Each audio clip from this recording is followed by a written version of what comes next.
Hello, magandang araw sa inyong lahat. So, thank you so much kasi na-check mo itong video na to and then gusto mong malaman kung paano nga ba mag-apply sa Metrobank credit card kung gusto kang mag-loan.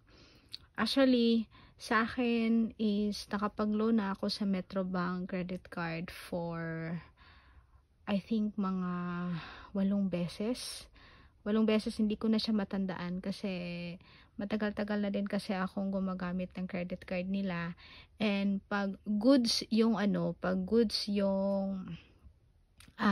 pagbabayad mo, wala kang pending payment, so nilalakihan nila yung credit limit mo. And so far ngayon, hindi ko na nauubos talaga yung credit limit ko kasi malaki na talaga siya. Malaki siya to someone na hindi ganun kalaki yung income. So I'm so happy kasi binigyan ako ng chance ng Metrobank. And there are times na nag-o-offer sila sa akin ng 0.79%, 0.69%,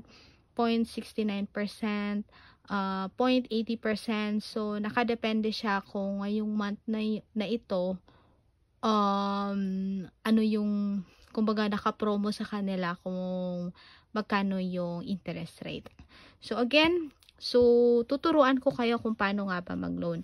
By the way, maglo-loan kayo, meaning to say, tatawag kayo sa hotline nila. And then, ito yung mga, once nakapasok ka na, by the way, have you ever experienced yung tumatawag ka sa kanila and then, ipapapress ka pa ng press 1 kung credit card, press 2, blah blah blah. Sa mga nakakaintindi, alam nyo yung sinasabi ko, di ba nakakainis? Sometimes naiinis talaga ako. So luckily, binigyan ako ng Metrobank ng direct number wherein hindi ko na kailangan mag-undergo sa mga ganong question kasi nakakainis siya. And then, in this number, directly na kayong i-route sa agent mismo. So, kumbaga, automatically, tao na mismo yung kausap mo. Hindi na yung AVR. So, hopefully, na-gets yung sinasabi ko. So, once nakausap na kayo ng agent, ito yung mga details na itatanong nila sa'yo. First is yung credit card number. So, ibibigay nyo yan. And then, yung full name mo. And then, yung last purchase. Meaning to say, kung nag-purchase ka this month of March, so ano ba yung binili mo. And then, last is ano yung mga installment mo. So, kumbaga, kung nangutang ka last month ng TV, so yan yung ilalagay mo. At saka anong store. Saan ka ba nangutang? Sorry for that, parang nag-burnout siya. So, yun. So, ganun lang kadali.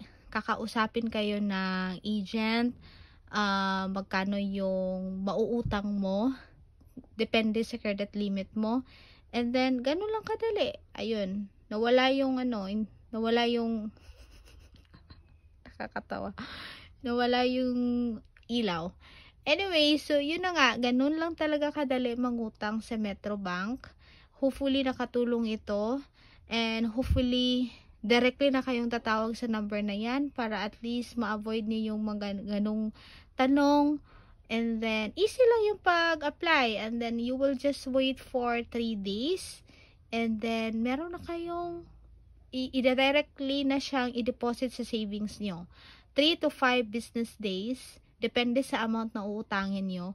Yung nangutang ako ng around 120,000 na deposit siya sa savings account ko after 5 days. So, medyo matagal siya. But if yung uutangin mo is below 50, so 3 days lang, andun na yung pera.